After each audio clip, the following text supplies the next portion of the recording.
Aleluia. Glória a Deus. Queridos irmãos, é a primeira conferência profética apostólica. E eu sei que no coração de todos nós há uma expectativa, em alguns há uma angústia, em alguns há dúvida, há medo, porque creio que a maioria tem caminhado, tem sofrido nesse mover de Deus, mas eu estou bem seguro que Deus já começou e vai fazer algo nas suas vidas, nas nossas vidas. Quero falar nesta manhã sobre restauração do ministério apostólico. Não me considero nenhuma autoridade nesse sentido, mas tenho caminhado, tenho sofrido e tenho chegado aqui. E eu quero incentivar aqueles tantos apóstolos que estão aqui. É tão estranho falar assim. Parece que temos alguns, 2, 3 apóstolos, muitos pastores, muitos evangelistas, talvez alguns profetas, vários mestres, por causa do tempo da revelação, por causa do tempo de Deus. Também nos assustamos por causa dos escândalos, por causa das meninices, por causa das distorções, por causa dos erros. E o erro nos assusta e às vezes nós recuamos. E temos medo de avançar naquilo que é nosso, naquilo que é de Deus. Por isso eu espero ser um instrumento de Deus para ajudar aqueles que estão, ou que viveram o que nós já vivemos, e estamos hoje nessa caminhada gloriosa. Estamos juntos aqui, apóstolo Davi Alves, apóstolo Sérgio, quem mais já é reconhecido como apóstolo? Tem vários apóstolos. Apóstolo Ladislau, quem mais? Apóstolo Edson, quem mais? E tantos outros. Vamos tentar trabalhar no tempo que eu tenho. Se não der para terminar de manhã, eu termino numa fala à tarde. Restauração do ministério apostólico. Efésios capítulo 4, de 11 em diante. Todos sabemos quase que decora, mas abra sua Bíblia, para não perder o costume. Poderíamos falar a uma só voz quase esse texto. Pregamos tanto para falar do ministério pastoral.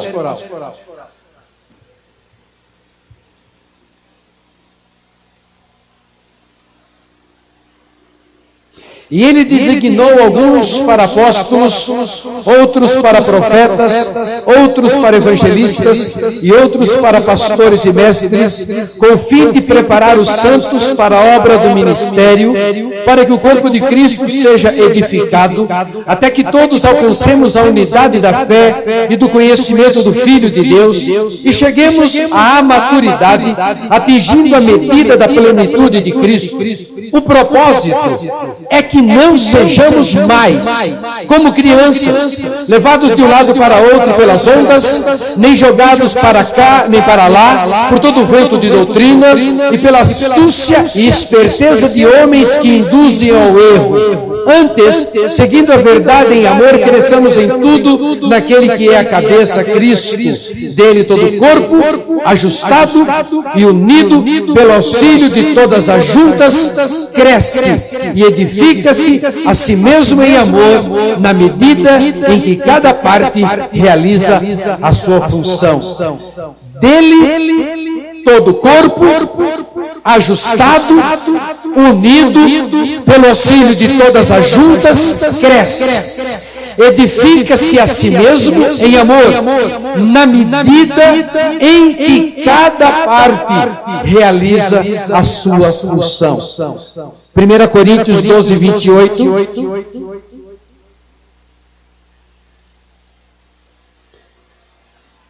Só a primeira parte. Assim na igreja, Deus estabeleceu primeiramente apóstolos. Todos juntos. Assim na igreja, Deus estabeleceu primeiramente apóstolos. Glória a Deus. Pode sentar. Aleluia. Eu creio que no coração de vocês todos há uma expectativa muito grande com relação a este tempo que nós estamos vivendo. Eu analiso os outros pela minha própria vida. Eu me converti em 1962 com 12 anos de idade. Nasci em 50. Meu pastor era missionário, por isso já fui forjado em missões. E meu pastor, já falecido, era amante de Israel. E já no meu nascimento, na fé, comecei a me interessar por Israel. E aprendi do meu pastor a colocar todo o meu foco de vida no filtro de Jesus Cristo e de Israel. Não sou judaizante, isso aqui não é quipá, é careca mesmo. Eu até uso um quipá, um talite nas festas, toco o shofar, mas isso aqui é natural. Mas já parti para o extremismo, porque amar Israel e não partir para o extremismo é difícil. Fico na linha do equilíbrio por causa do Espírito Santo para não trazer escândalo. Mas cresci aprendendo que tinha que olhar para Israel, para compreender o tempo, conhecer o tempo de Deus.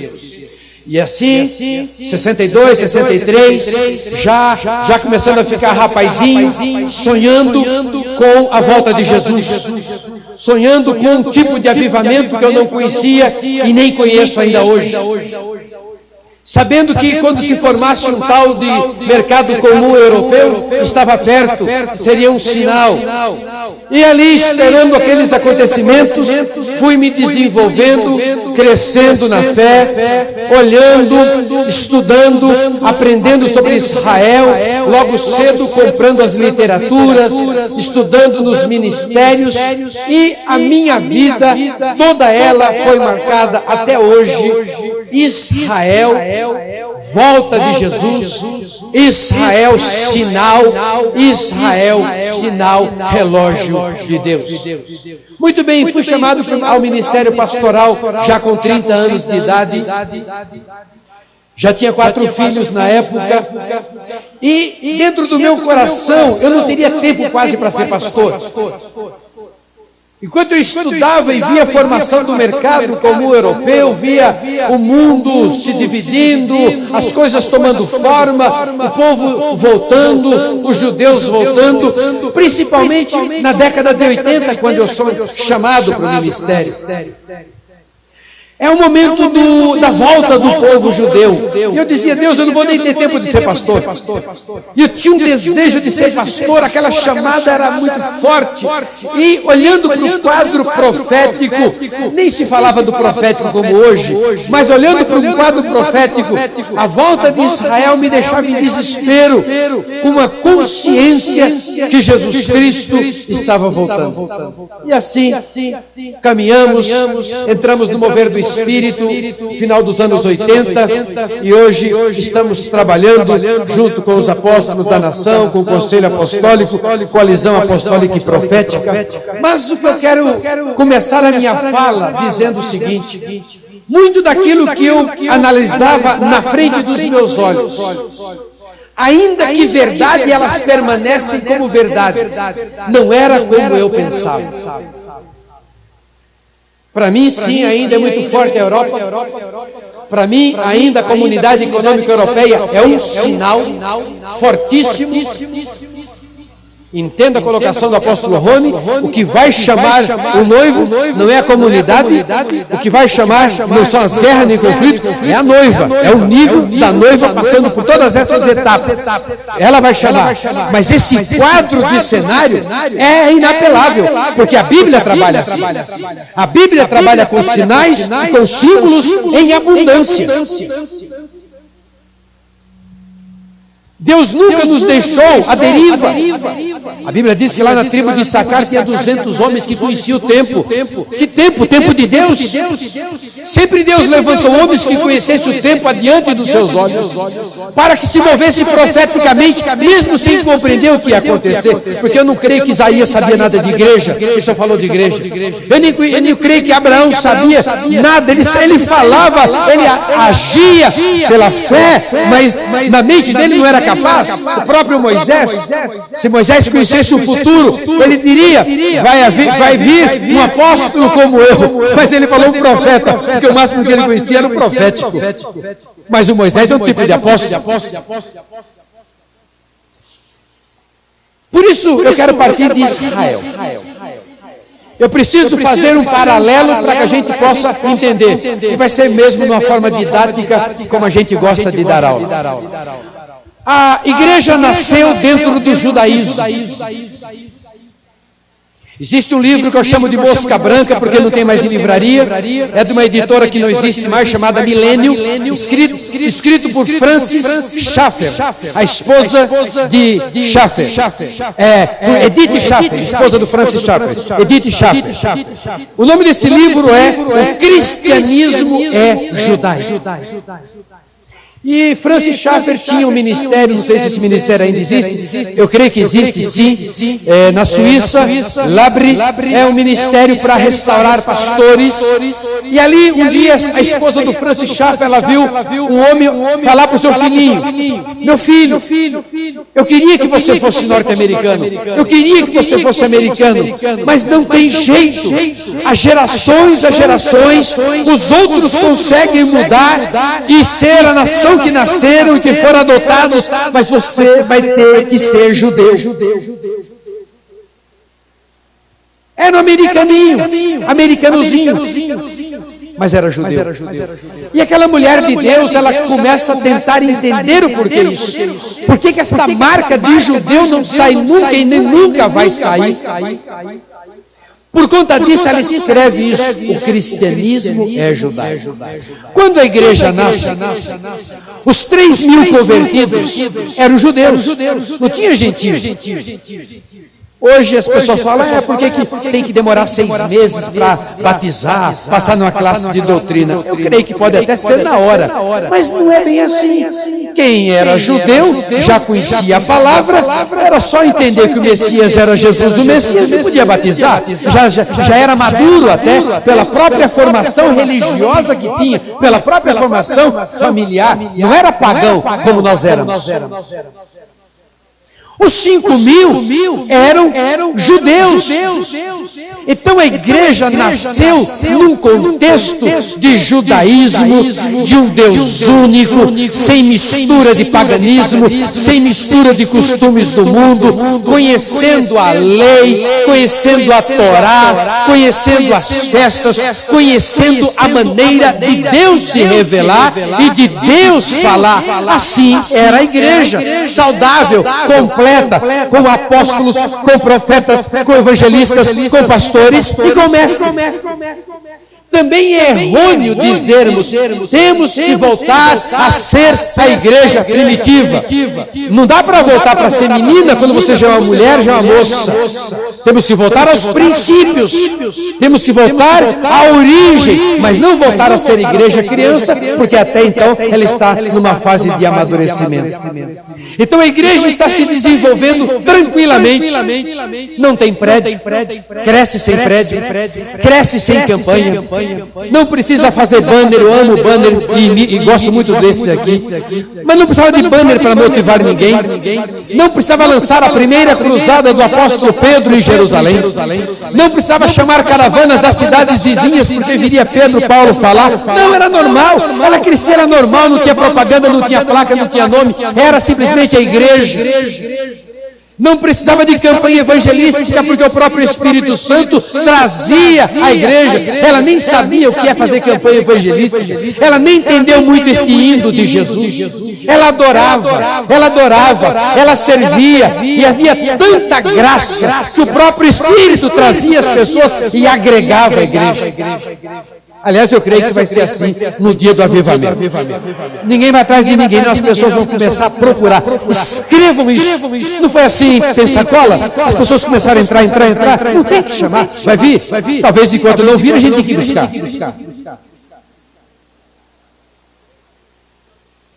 Então a igreja estava completa, crescendo, se desenvolvendo, até que chega o ano 70, quando tem a destruição do templo. Nesta altura já tinha o conflito igreja e judaísmo, já sabia-se a diferença, e ainda assim, mesmo na igreja, tinha-se dificuldade em ser igreja sem trazer algumas coisas do judaísmo. Não poderia trazer a lei. Nós estamos estudando Hebreus agora, e é delicioso estudar Hebreus, porque Hebreus foi escrito primeiro para os hebreus.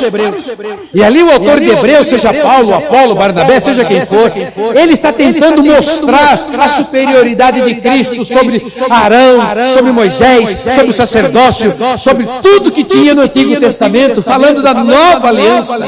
Mas havia uma angústia, uma dificuldade deles entenderem como ser igreja na graça e se desprender de algumas coisas. E Deus usa todas as coisas para o nosso bem, todas as coisas contribuem juntamente para o bem daqueles que amam a Deus e que são chamados segundo o seu decreto. Mas com a destruição do templo, começa um período, nem dar nome, começa um período. A igreja já estava em várias partes do mundo, e imediatamente ela cresce. Em 20 anos já tinha tomado grande parte do Império Romano.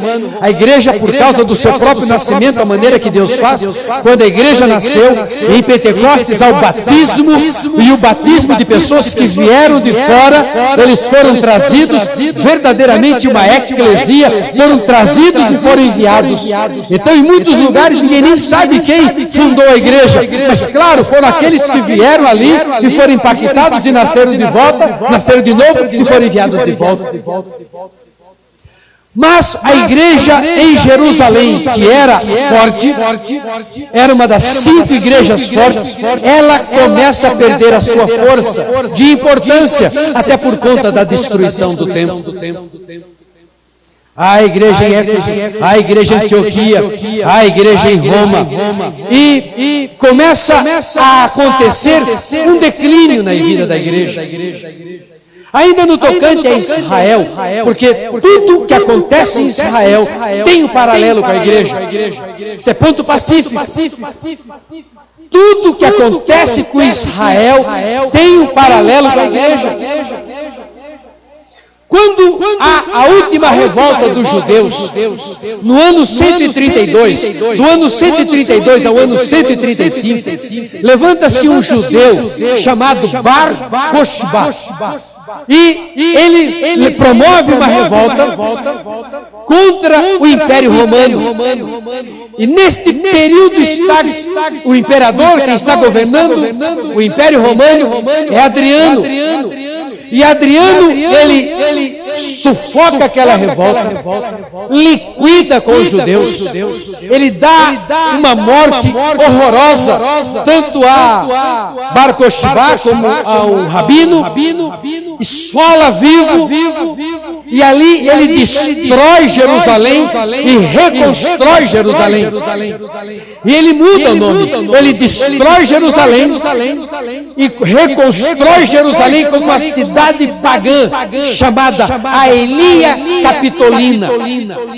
E ele muda o nome de Israel para Síria, Palestina. Este homem foi tomado pelo Espírito que opera contra Israel. É o mesmo que tomou homens na Idade Média, é o mesmo que tomou Antíoco Epifânio, Antíoco IV, é o mesmo que tomou Adolf Hitler, e é o mesmo que vai tomar aquele que, por ocasião do fim, vai dizer: acaba com esta raça. Aplicaremos agora a solução final para exterminar definitivamente este povo. Muito bem. Ano 135, acabou Israel. Historicamente, geograficamente, num certo sentido, não existe Jerusalém. Existe uma cidade pagã, chamada Aelia Capitolina. Não existe Israel. Existe Síria, Palestina. Ano 135. Neste período, a igreja ainda ela traz todo aquele conceito dos apóstolos. Tanto é que aparece uma literatura, e os pastores conhecem, chamada Didaquê, que era o ensino dos apóstolos que eram dados à igreja. Não tinha o cano como nós temos hoje. Não tinha Bíblia. A Bíblia mesmo, o cano como a gente tem, pode botar aí perto dos anos 400. Perto dos anos 400, se eu não me engano, no concílio de Nicéia, que foi reconhecido porque tinha livro que achava que não era, tinha livro que era e que não era. Bíblia como nós temos depois dos anos 400. Antes disso, a igreja trabalhava com a informação, com o ensino apostólico. Por isso que são epístolas, não cartas. Carta tem o destino, epístola é circular. E recebia as epístolas, recebia o ensino da Didaquê, como se deveria fazer, e a igreja ainda cresce, se desenvolve, porque ela guarda os princípios apostólicos, ela guarda o princípio de Jerusalém, ela guarda ainda as festas. Eu estava lendo o livro de Eusébio, nós temos agora fácil o livro de Eusébio, e lá há um momento em que fala assim, o imperador está dizendo, é um grupo que insiste em fazer a Páscoa dos judeus. Só nessa linguagem já dá para se perceber conflito. É um grupo que insiste ainda em comemorar a Páscoa dos judeus. Significa que a igreja ainda guardava a Páscoa como era. Mas a igreja cresce com os mártires, ao período dos 10 imperadores, que não quero gastar tempo, mas entra o tempo de apostasia, a pseudo-conversão de Constantino, e esse homem se torna o chefe da igreja, pelo menos da igreja conhecida, da cristandade. E ali ele assume a cabeça, e ali podemos marcar como um sinal do início da igreja paganizada. Já não é mais um grupo livre, onde é governada pelos 5 ministérios, onde não tem preocupação de onde está, se é na casa de um, se é na casa do outro. Agora ela deixa de ser uma igreja perseguida, com o Edito de Milão em 310, o Edito de Tolerância em 310, já não há mais perseguição à igreja, e com o Edito de Milão em 313, praticamente cessa toda a perseguição. E a igreja agora, de perseguida, ela passa a ser uma igreja estatal, passa a ser uma igreja imperial. Então, o imperador mandava, olha, manda um tabernáculo lá para o Edson. Não mandava tabernáculo. Porque se mandasse tabernáculo, teria um símbolo profético. Manda fazer um prédio igual os templos dos deuses pagãos. Os nossos prédios são assim. Tudo bem que não há nada demais, porque nós é que somos a igreja, temos consciência disso. Mas até um tempo atrás, quando a gente idolatrava o prédio, idolatrava o púlpito, ao santo púlpito, não deixa as crianças tocar no santo púlpito. Quando a gente tinha essas bobagens, nós éramos pagãos. Cristianismo pagão. A roupa, os rituais. Então a igreja começa a entrar num declínio que na história do cristianismo é chamado de Idade das Trevas. E ali acontece de tudo. Se este assunto fosse história da igreja, seria o nosso assunto favorito, e nós estaríamos falando sobre isso detalhadamente no nível de degradação que a igreja chegou. A única certeza que nós temos como crentes restaurados é aquela palavra de Deus para Elias. Sempre Deus teve o remanescente fiel. Da mesma maneira que Elias não conseguia detectar e se achava sozinho numa obra difícil, da mesma maneira que Deus tinha 7.000, Deus tinha uma igreja no meio daquele paganismo. Às vezes era chamado de valdenses, dos lolardos, grupos que nós, quando estudamos, aprendemos como grupos heréticos. Hoje nós sabemos que não eram grupos heréticos, até poderiam desenvolver uma heresia, mas eram pessoas que estavam em busca da verdade. Porque a heresia é levar a verdade ao extremo, ao fanatismo. E Deus usa as heresias. A heresia é um instrumento maravilhoso nas mãos de Deus, porque a heresia tira a igreja do estagnatismo. A gente gosta de estacionar, de parar, aí bota um grupo herético na tua porta. E aí você tem que se preparar para combater aquele grupo herético, que você vai de pau em cima, você massacra. No fim, você chega no equilíbrio. Você é obrigado a mudar. Me lembro quando chegou o G12 em Valinhos, um pastor dizia assim no café: o G12 é do cão. E eu cheguei para aquele pastor, falei: pastor, por favor, faça pelo menos como o Gamaliel. Se o senhor não entender, não gostar, não fale que é do cão, mas é do cão. Falei: meu irmão, eu estive na Colômbia, eu estive com César Castelhano, eu tenho todo o material, não é do cão. O da Colômbia pode não ser do cão, o do Brasil é do cão. E eu falei: Deus, como é que Deus não mata, né? Deus deixa, porque Deus é misericordioso.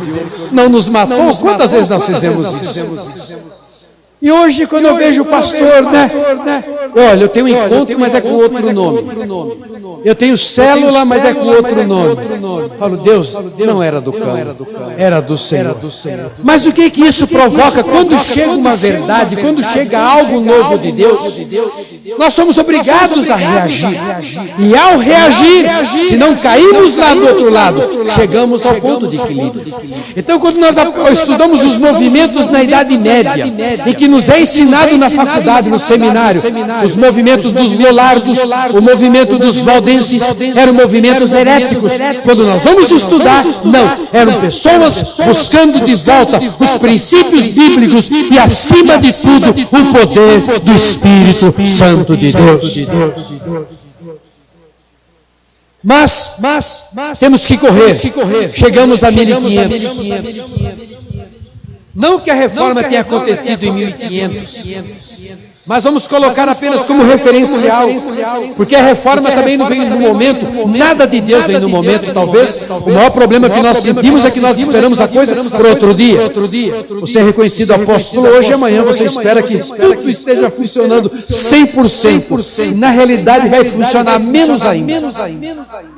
Porque se você já trabalhava como pastor, você tem tudo certinho, tudo organizadinho, você sabe o começo, meio e fim, você tem tudo preparado, você entra no novo, você não sabe nada. E você se aventura, faz besteira, às vezes tem vergonha de pedir perdão e voltar atrás. Feliz aquele que é humilde, não tem vergonha, pede perdão e volta atrás, porque Deus honra.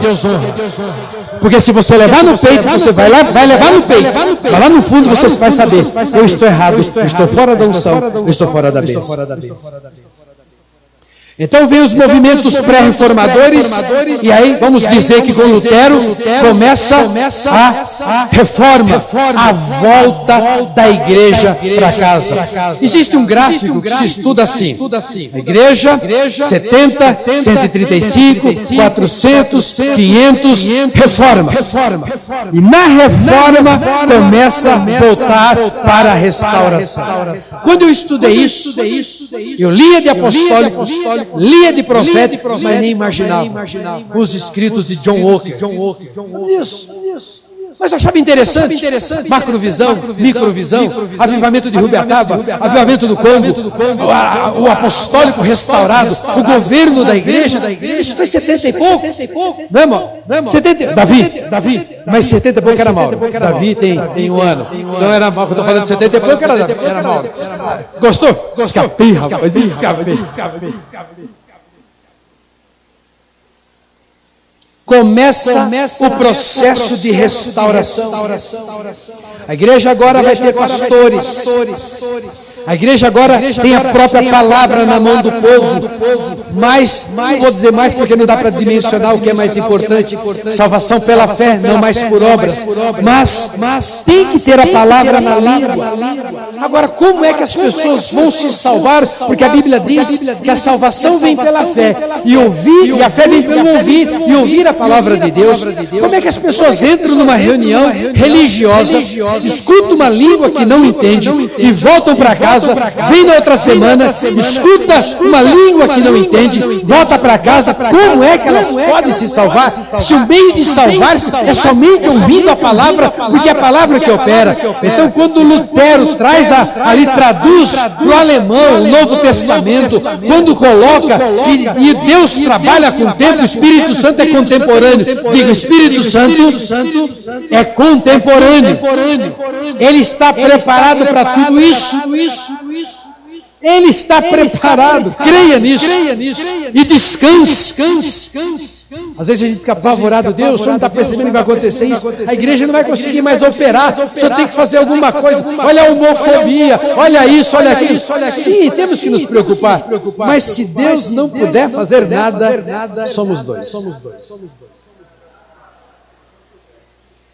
Ele tem o controle. Isso não significa que eu tenho que ficar atado, mas eu não posso entrar em desespero, numa paranoia. Se eu não barrar, a igreja vai fechar. Nunca a igreja vai fechar. Pelo contrário, não é gostoso dizer e nem é gostoso pensar, mas a igreja cresce mais quando apanha. É igual massa de bolo. Quanto mais bate, mais ela cresce. Quanto mais é perseguida, mais ela cresce. Não quero, eu quero crescer sem isso. Mas se vir perseguição, nós vamos crescer. Não tem jeito. Foi assim na China, é assim no mundo inteiro, ainda hoje. Não vamos ficar de braços cruzados, mas também não precisa entrar em desespero algum. Então começa a restauração. A palavra do povo é restaurado cada um dos dons, cada ponto da igreja esquecido.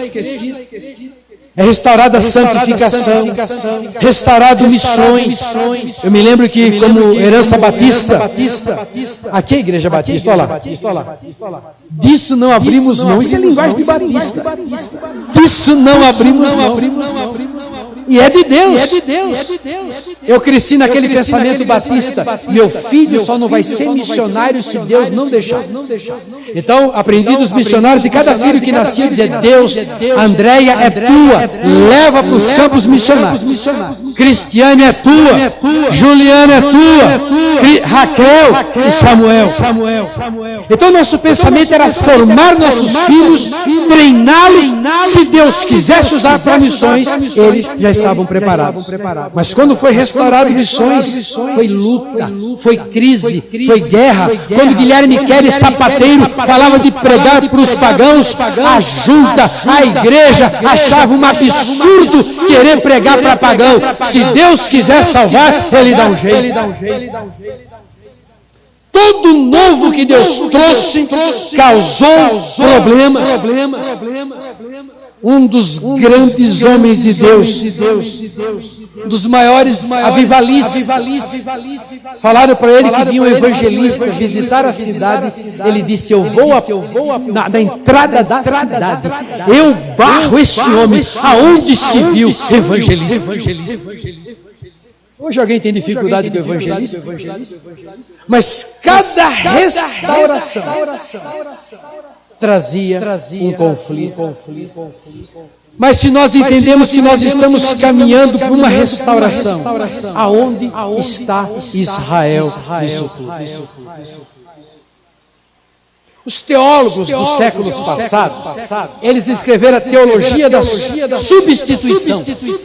Por quê? Simples. Se você fosse um teólogo há 100 anos atrás, 200 anos atrás, talvez você escrevesse isso. Por quê? Todos nós sabemos que uma nação dura no máximo 500 anos se ela estiver fora da sua terra, se ela não tiver mais a sua língua, se ela não tiver mais os símbolos, se ela for misturada. Era a arma dos conquistadores do passado. Mistura o povo para acabar com o povo. É a miscigenação. Assim trabalhou os grandes conquistadores. Assim trabalhar, mistura o povo para acabar com uma nação. Então, 135 dispersos, o que sobrou, porque já tinham sido massacrados no ano 70. 135 é dado um corretivo exemplar para quem sobrou. Para quem sobrou, porque ali é destruído Bar Kokhba, todo o povo, o remanescente ainda tenta fugir, tem uma história de Massada linda que também não dá para contar agora, mas o povo é esparramado pelas nações. Que população tinha Israel? Que população tinha Israel nos anos 70? Que população tinha Israel nos anos 100, 130, 135? Que população? O que sobrou? Qual era o meio de transporte? Qual era o meio de subsistência? Como ser preservado em nações diferentes e manter alguma liga, alguma coisa, se não fosse o braço do Eterno? Ano 200? Não tem. 300? Não tem. 500? Não tem. 700? Não existe. 800 não tem, 1000 não tem. Então, os teólogos liberais, eles escreveram, não existe Israel. Estas profecias, falando que haveria de juntar Israel dos quatro cantos, haveria de restaurar Israel, são profecias alegóricas, é falando da igreja. Então, por isso que a gente escuta muita coisa desse sentido e lê muita coisa. Eu fico imaginando se meu avô, se o meu pai fossem crentes, eles não entendem Israel como eu entendo, porque não existia por séculos e séculos e séculos, mas a profecia bíblica registrada e a própria Bíblia diz que nenhuma palavra de Deus vai cair. Podemos aplaudir o Senhor?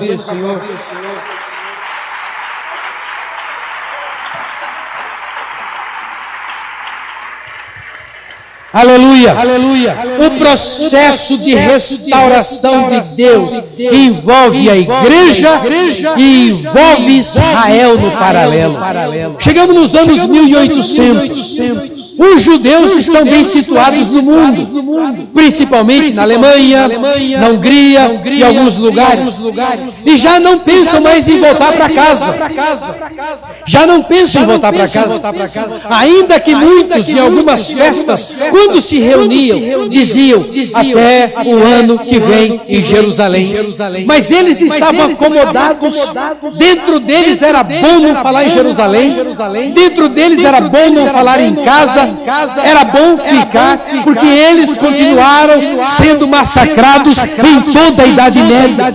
Meus irmãos, os mais novinhos, os que não conhecem, Israel é a maior prova que Deus existe. Nós não precisamos de prova, você vai dizer.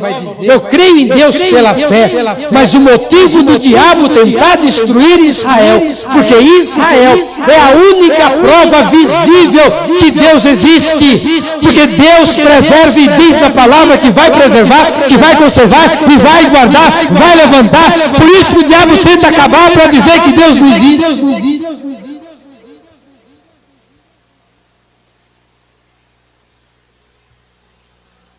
Só que eles são mortos, são expulsos, são chamados de volta. Vem a crise, sempre a crise mundial, a culpa era judeu. Se prepare agora, hein? Se prepare agora. Se prepare agora. A crise só não permite o mundo ficar bom, são judeus. Se prepare para algo que você vai começar a ouvir mais rápido do que você imagina. Peste negra, judeus, mata judeu. Crise econômica, judeus, mata os judeus. Quando chega ao final dos anos 1800, os judeus estão bem estabelecidos, mas está aproximando-se a hora do Espírito Santo preparar a igreja para a volta de Jesus. Dentro da igreja já temos missões, já temos células. As pessoas pensam que célula começaram agora. Wesley tinha 10 mil células. E ia a cavalo. Não tinha nenhum carro apostólico. Não tinha capa apostólica. Não tinha relógio apostólico. Não tinha anel apostólico. Não tinha chapéu apostólico. Tinha um cavalo apostólico. Porque quem vai é apóstolo. Então seu cavalo, a sua mula e ele eram apostólicos. E tinha 10 mil células.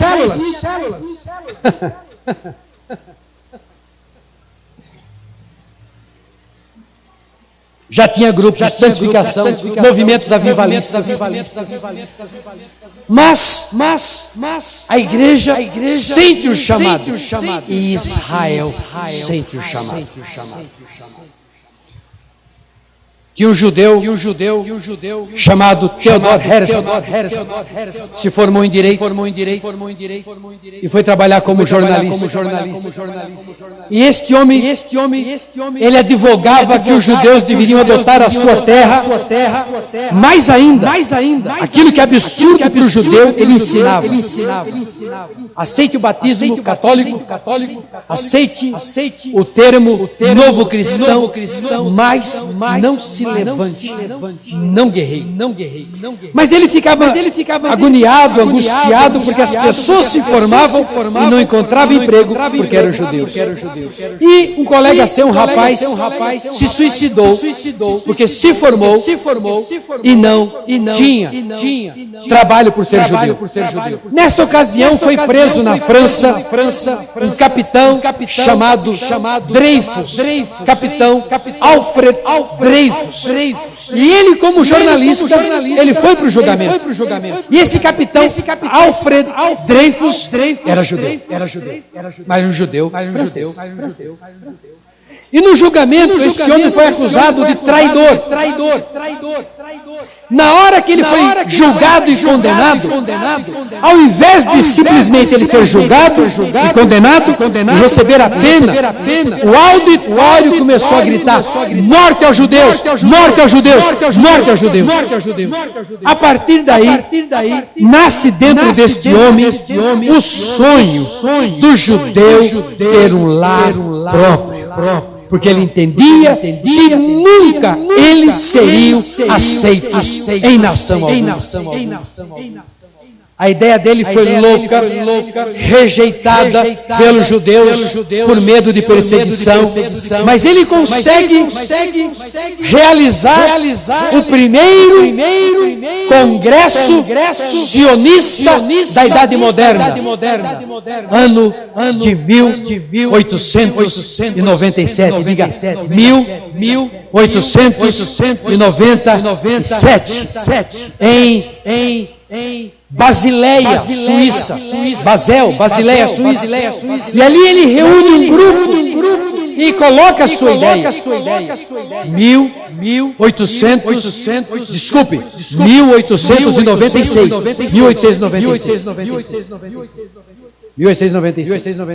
E ali ele diz isso. Ele traz a sua ideia de que teriam que fazer alguma coisa para voltar. Nesta altura, alguns judeus compram terra, eram verdadeiros pântanos, iam para lá, morriam de malária, de febre, era tudo devastado, mas ele coloca isso e ele escreve no diário. Ele escreve no seu diário: eu não poderia dizer isso porque me chamam em público, porque me chamariam de louco. Mas eu escrevo aqui: hoje lancei a pedra da nossa terra, da terra da Palestina. Daqui a 5 anos, talvez. Daqui a 50, com certeza. Neste período em que começa a acontecer esse movimento messiânico dentro da igreja, como resultado dos avivamentos, das obras avivalistas, principalmente, todos aqueles homens que nós conhecemos. Mas eles não conhecem o avivamento. O avivamento que eles conhecem é um despertar, uma fome por santidade. Quando vai terminando os anos 1800, a igreja tem pessoas buscando uma volta à obra da igreja primitiva. E ali um grupo de estudantes se reúne numa escola chamada Betel. Belo nome.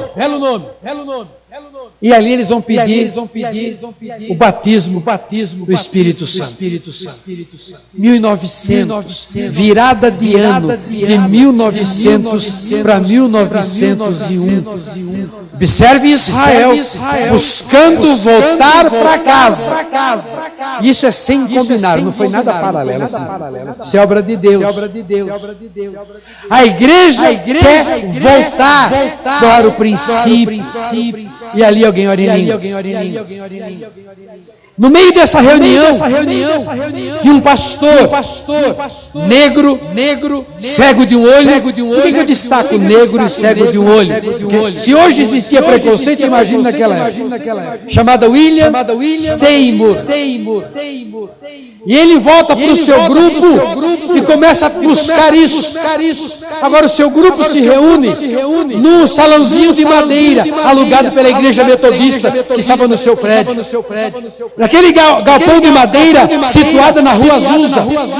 Não tinha banco, tinha barris, e se colocava tábuas no barris em cima, e as pessoas ficavam uma de frente para a outra. 30 pessoas, buscando os dons. E ali, em Azusa, 1906, começa o avivamento moderno. É a descida, é o sinal, é a marca, é o início da 11ª hora, é a contagem do fim da volta da igreja para Jesus Cristo. Por que o Espírito Santo não visitou os batistas? Por que não visitou os metodistas, inclusive dona do salãozinho lá de madeira? Por que não visitou os presbiterianos? Por que não visitou as grandes denominações? Porque Deus usa as coisas pequenas. Ele faz as coisas que não são como se já fosse. Ele busca corações humildes e sinceros.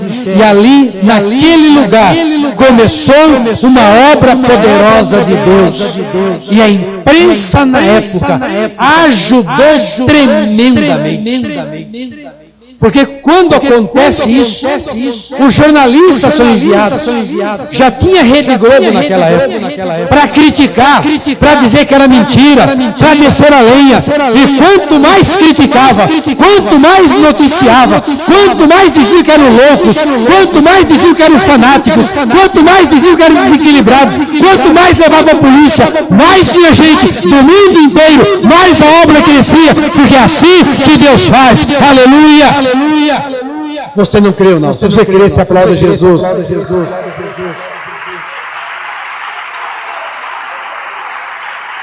Marca a restauração do dom do Espírito Santo. Queridos, ninguém sabe quando foi a última vez que houve a manifestação.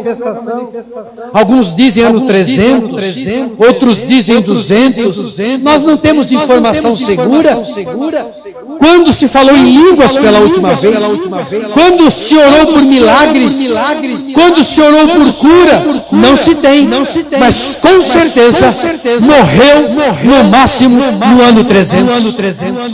Porque a partir do paganismo, o Espírito sai da igreja. Porque entra Roma com toda a sua força. Daí vem a Igreja Católica Romana. É a Igreja Imperial. E dentro dela são trazidos todo o panteão demoníaco, grego, egípcio. E ali começa a formar os deuses. E por trás daquela conversa de marcar o lugar onde morreu o santo, guardar a roupa, trazer uma imagem, ali se alojaram demônios, ali parou de Deus falar, pelo menos no sentido geral, ali não se ouvia a voz de Deus, porque começa o governo de manipulação, por isso que não podia se casar, porque as terras administração da igreja, ali era nomeado quem era pastores, eram pessoas que não eram nem convertidas, por isso que aconteceram as maiores aberrações, as maiores taras escritas hoje por padres, porque se fosse por pastores, poderiam dizer que era alguma coisa nossa, mas há livros hoje e está saindo um compêndio de um padre falando das barbaridades, das monstruosidades e das taras que aconteceram na Idade Média e depois da Idade Média no meio da Igreja Católica, lá dentro do chamado papado. Como é que o Espírito pode dirigir se ele está fora da igreja?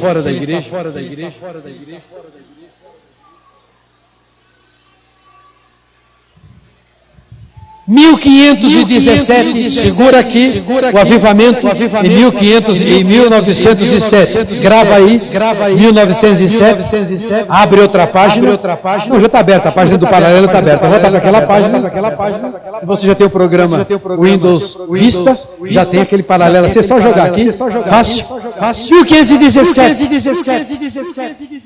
a terra de Israel é tomada pelos turcos otomanos, 1517, e eles dominam por 400 anos, até 1917. Mas os judeus estão voltando. Começa a comprar terras. O pai morre e pede para o filho ficar. Já eram vendidas as terras de propósito, porque sabia que eles não aguentariam. Pântano, só tinha pântano. Estoura a guerra. E os judeus que estão ali dentro mandam informações para o exército aliado via pomba.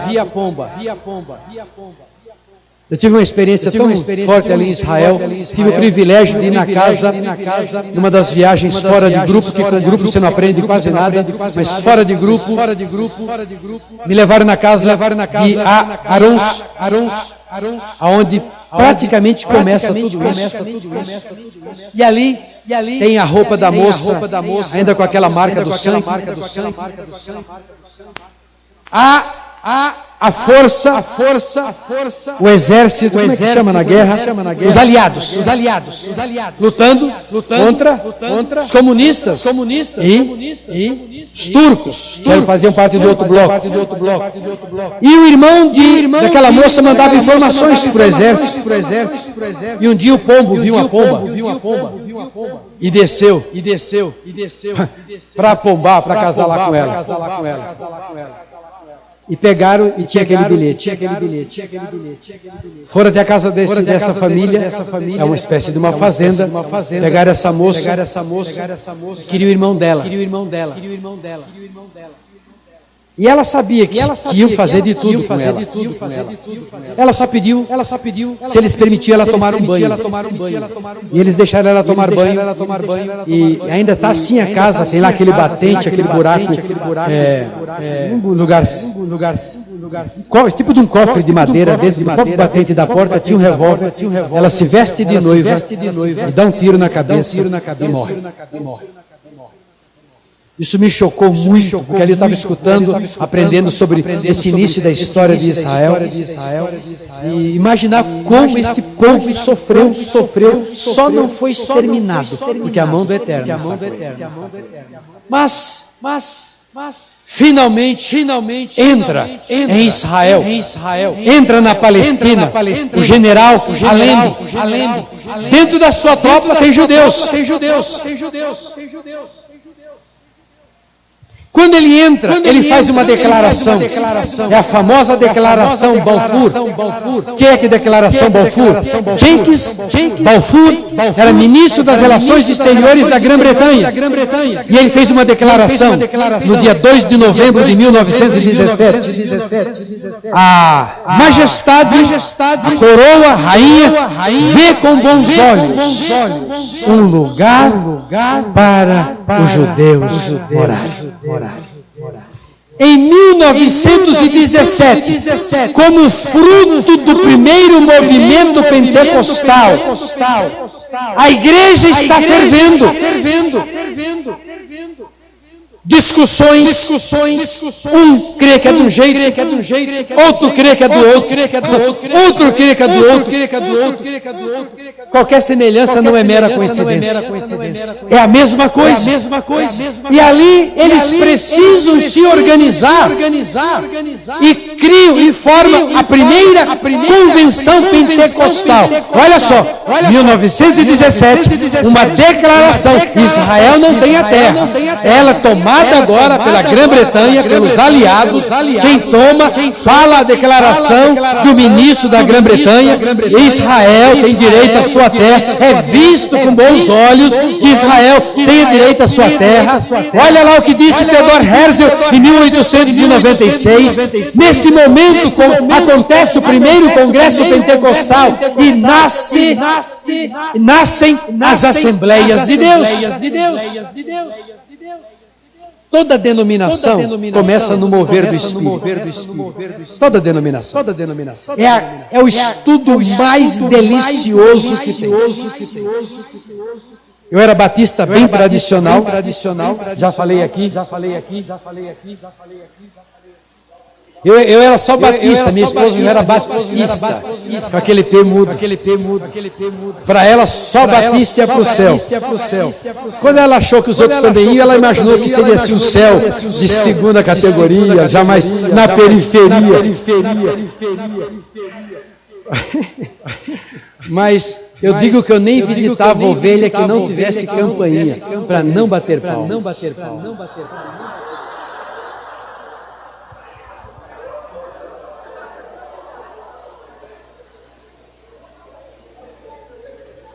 Isso é brincadeira, mas era exagerado. Eu era pastor de uma igreja em São Paulo, 3 diáconos me procuraram: pastor, tem uma irmã aqui dando glória a Deus, aleluia. Eu falei: fala para essa irmã ir para uma igreja pentecostal. Não quero nem atender. Aí os diáconos: a pastora é a sua mãe.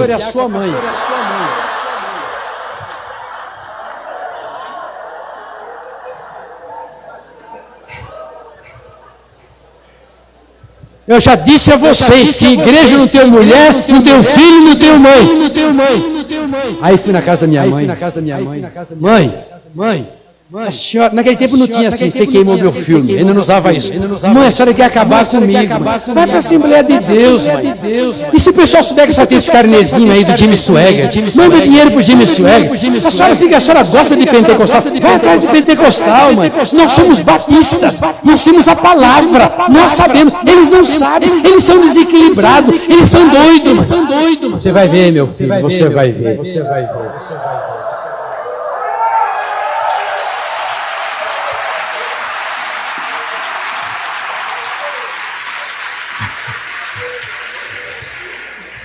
Pois é.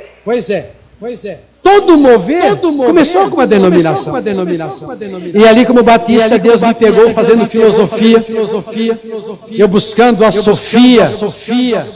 E eu tinha a Sofia, que é Jesus Cristo, a verdadeira sabedoria de Jesus. Mas foi na história. Mas Deus usou a missionária Valnice, na época a missionária Valnice. E eu liguei, depois de muita agonia, de muita angústia, de escutar fitas sozinho no meu calabouço. Não deixava ninguém saber que eu estava escutando aquelas fitas heréticas que me levaram. Aquelas fitas horrorosas de aliança de sangue, de intercessão. Que história de intercessão? O que é intercessão? É orar. Que intercessão? Guerra, aquele monte de coisa. Eu escondido aí, depois de 6 meses, eu e minha esposa já convertida também. E eu escutava nas fitas, basta pedir. Eu me batizava, eu me batizo no nome do Pai, do Filho e do Espírito. Eu abria a boca e não saía nada. Mas eu queria ser batizado, fechava a porta. Minha esposa não queria que eu a visse, ela se escondia em outro lugar, ia para a igreja, ensaiar piano, e lá buscando, eu aqui na sala sozinho. Eu creio. Eu queria falar línguas, mas não falar. Aí um dia eu peguei o telefone, Valnice, ele estava em Recife, eu falei: Valnice, consegui, foi um milagre de Deus. Minha irmã, sou pastor batista, quero que você saiba que não te idolatro. O cara vai pedir, já vai com rampança, né? Não te idolatro, mas me ajuda, por favor, onde você estiver no Brasil, me dá 2 horas para eu e minha esposa. Ela me chama até hoje de reverendo, com imenso prazer. Eu gosto de atender pastor Batista. Sádica. Estarei em São Paulo segunda-feira, não acredito. Estarei. E ali em São Paulo, eu não consegui fazer uma pergunta. Me sentei no hotel São Rafael, ou São Michel, 4 da tarde. E fui até 8h15 da noite. E ela deu um estudo. Estava ali eu, minha esposa, pastor Luiz, lá de... casado com a chilena, pastor Luiz. Foi pastor do Arles. 2,4. E ela deu o mover do Espírito na igreja. Só isso. Quando foi da noite 15, eu queria ficar até meia-noite, mas naquele tempo Valinhos, o ônibus terminava, eu ia perder o ônibus, caindo de joelhos. Ela impôs as mãos, oramos em línguas, ali interpretei em línguas, quando eu percebi, bloqueou. Ela começou a falar em línguas e interpretar, e ela riu. Quando eu vi que eu estava fazendo aquilo, bloqueou. Mas ali eu pude aprender o mover do Espírito Santo na igreja. Então, cada denominação, ela pega uma parte e quer segurar com ela e não avança. Hoje eu gosto de falar muito aos batistas, porque quando veio o mover em 67, os batistas sofreram muito, homens de Deus como Enéas Tonini. Na hora que eles foram excluídos, teve gente que disse: não vou levantar a mão, vou levantar o pé, porque esse pessoal não merece.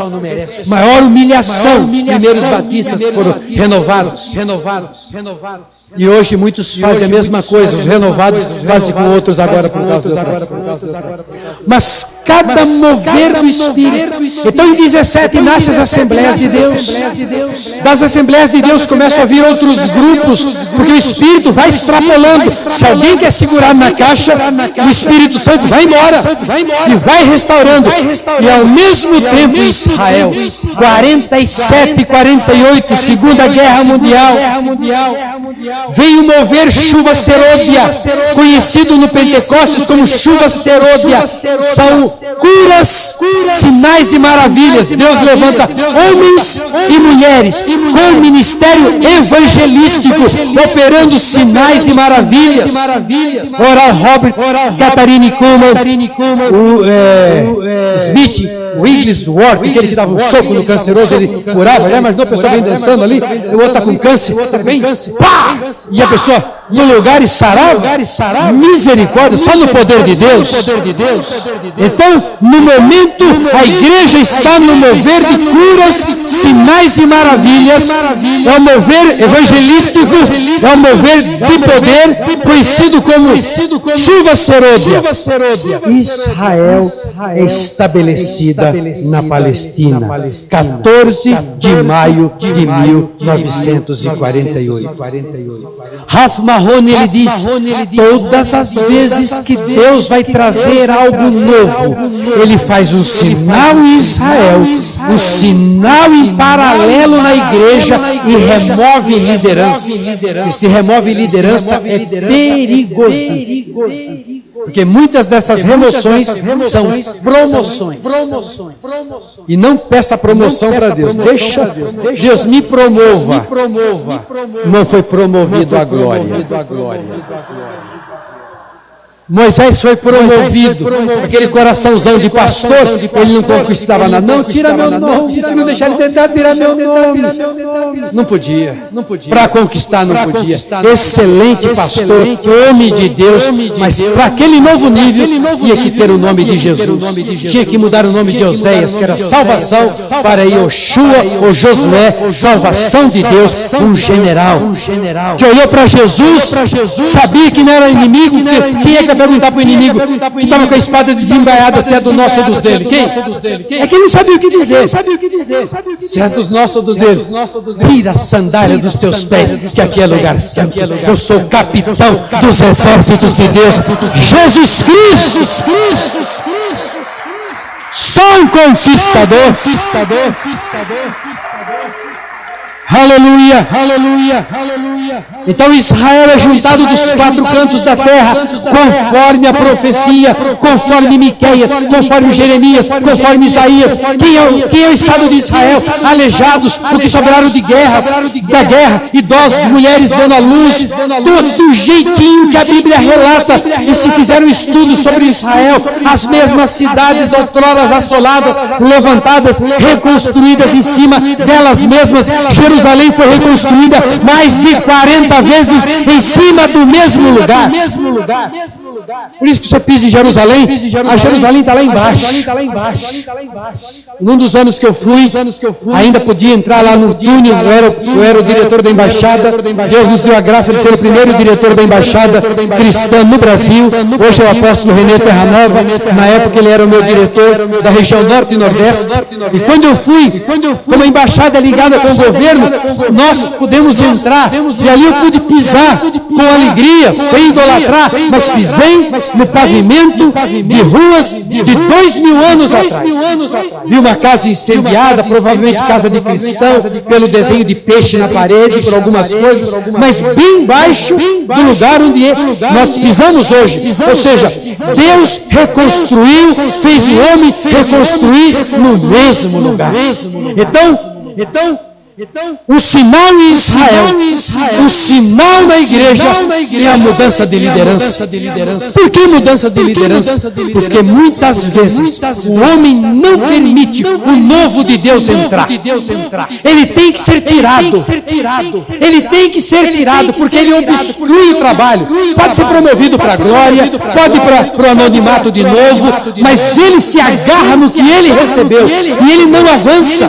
E ele precisa avançar, porque é uma obra de restauração. A igreja tem que ser restaurada para cumprir o propósito. Corpo sem coração não tem vida. Israel sem Jerusalém é um corpo sem coração. Vamos para 1966. Queridos, já daria para fazer um seminário só para falar na década de 60. Só para falar no avivamento satânico, quando um demônio pegou a mulher nos Estados Unidos e disse: vou ganhar esta geração usando a música rock. Surgiram os Cometas, Billy Harris, os Cometas, depois vieram os Elvis Presley, depois os Beatles, depois os Rolling Stones, veio o movimento de estoque, o amor livre, contra casamento, contra toda instituição. Ali começou o que nós estamos vivendo, em termos de imoralidade, na plenitude. Começou o movimento diabólico, o mover diabólico satânico, na década de 60, porque o diabo também conhece o tempo. E a Bíblia diz que quando ele soubesse que chegariam os seus dias, ele trabalharia furiosamente. Mas começa também o mover de Deus dos últimos dias. Os povos árabes decidem com seus 350 milhões acabar com os 5 milhões de judeus. E aproveita um dia de oração para liquidar a famosa Guerra dos 6 Dias. E Israel não tem exército de ataque, é FDI, Força de Defesa de Israel. Ao se defender, aí é o problema. O Irã está querendo aprontar com Israel. Apronta. Israel não pode tomar iniciativa. Apronta. Aí Israel tem que se defender. Apronta. Baixinho lá na brincadeira. O Arjabi Jarrabaxi não é fácil.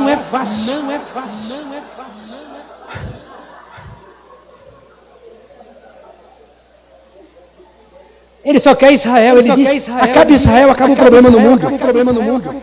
Ele é ousado, extermina Israel. Não existiu o Holocausto. Ele fez um congresso agora, há 2 meses atrás, com estudiosos de algumas partes do mundo, para provar que não existiu o Holocausto. Para tentar provar que não existiu o Holocausto.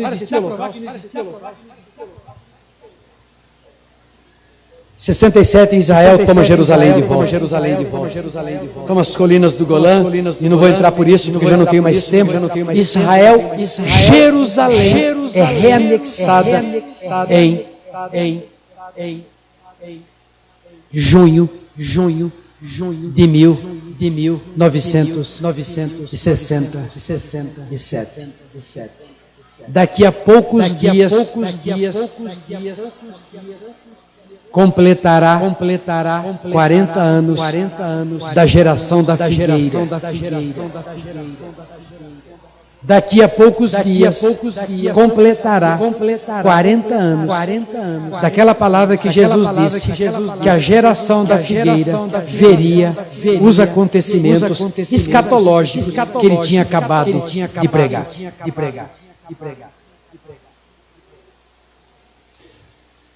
Israel toma Jerusalém e agora é um corpo, vem o mover carismático sobre a igreja. Aí o Espírito vem, pega todos, batistas, presbiterianos, metodistas, e segundo os estudiosos, é o cumprimento de Joel 2. Nunca veio algo tão forte e tão intenso como o mover carismático, atingindo até a Igreja Católica. Não quero entrar nisso, porque não é o assunto. Mas começa algo que no meu modo de ver, é a contagem regressiva. Começa a contagem regressiva com Pentecostes, porque sem os dons não dá para fazer nada. Sem o poder do Espírito Santo não se faz nada. Os discípulos, 3 anos e meio com Jesus, não saem daqui, não saem da cidade, até que do alto vocês serão revestidos de poder. Vocês precisam se revestir de poder. Sem o poder do Espírito não tem nada. Então os discípulos foram batizados, desceu o Espírito, Atos 2, começa a operar. Então, quando começa a restauração, no ano 1901, 1906, 1907, começa Deus trazer a igreja, preparando para a maturidade, mas agora em 97, vem o mover carismático. O mundo inteiro. Olhe para a igreja católica hoje, não importa se é imitação, alguma vez já viu o padre dançando? Já viu celebração católica? Você vê que não são crentes. No final, quando traz lá o solstício, lá com os soles invictos, e chama lá os demônios dele, você sabe que não é. Mas na reunião todinha, é igual.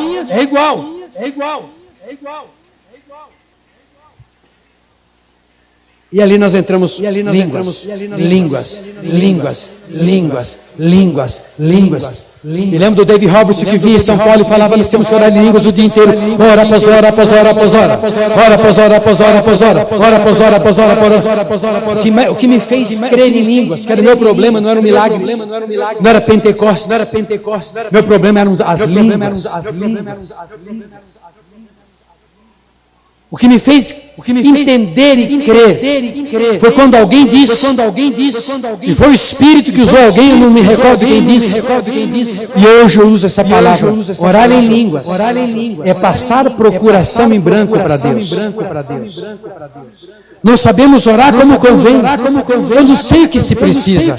Eu não sei o dia do amanhã. Quando eu jejuo, meu corpo ora.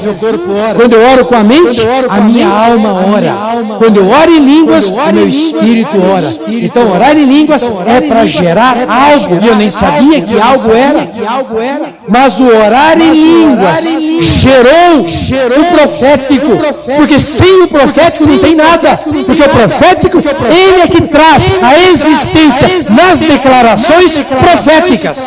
Então os anos 80 foram anos de prazer. Os anos 80 abriram os céus do mundo. Humanamente falando, foi quando Mikhail Gorbachev abriu a União Soviética e soltou o judeu. Foi o ano da criação da embaixada.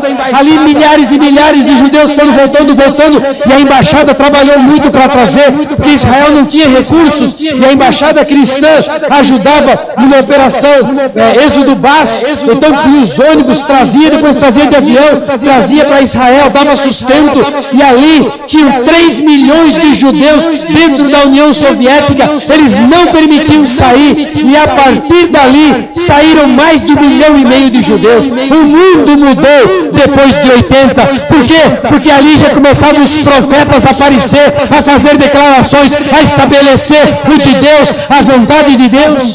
Gerou línguas, gerou o profético. Para quê? Para gerar o apostólico. Porque o apostólico é a maturidade. O apóstolo não é um título. O apóstolo não é um superpoderoso. O apóstolo é uma unção ministerial. É um pai, é um líder, é alguém na família, é o líder. Talvez as distorções tenham sido mais por causa de a pessoa pensar que, sei lá, diferente do que é o apóstolo. Então, queridos, eu vou ter que terminar, vou orar agora, vou ter que terminar essa parte, e a gente continua à tarde.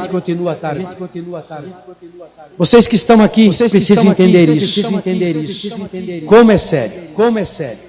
Eu ouvi a respeito do meu ministério apostólico em 91, por Valnice mesmo, saindo de um jejum de 21 dias, magrinha, branquinha, parecia que tocasse e quebrava. E ela estava me chamando para ser um dos pastores ali dela.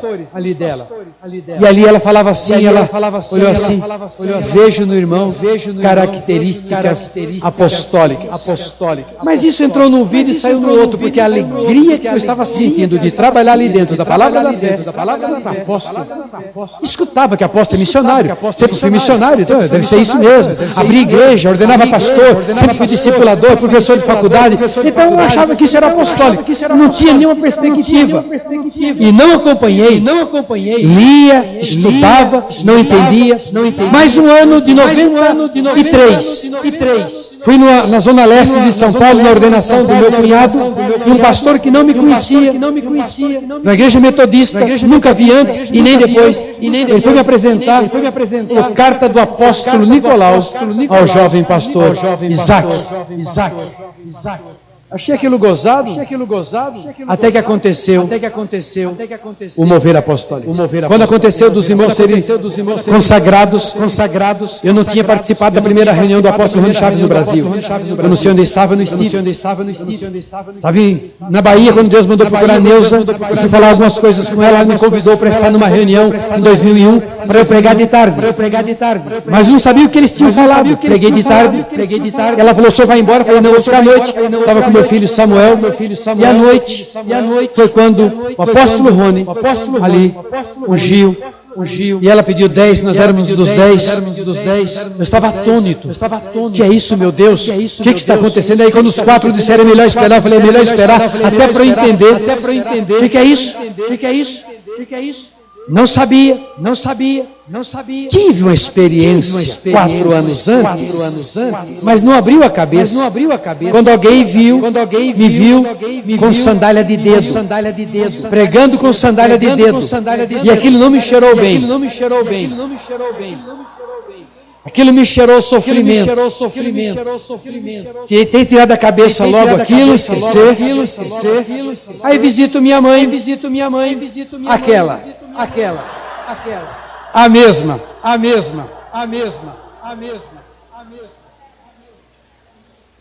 Ela fez um monte de peixe. Eu não gosto de peixe. Ela não gosta de peixe. Um monte de peixe. Eu falei, mãe, que é isso? O bom samaritano mandou. E eu, para desmistificar, ela é mais pentecostal que eu. Falei, mãe, o bom samaritano é Jesus. Já para cortar qualquer negócio? É, meu filho, mas eu tive uma visão, um sonho, não me lembro. O bom samaritano entrava com um peixe na mão e falava. E quando eu olhava, era você. E você entrava de terno e de sandália havaiana.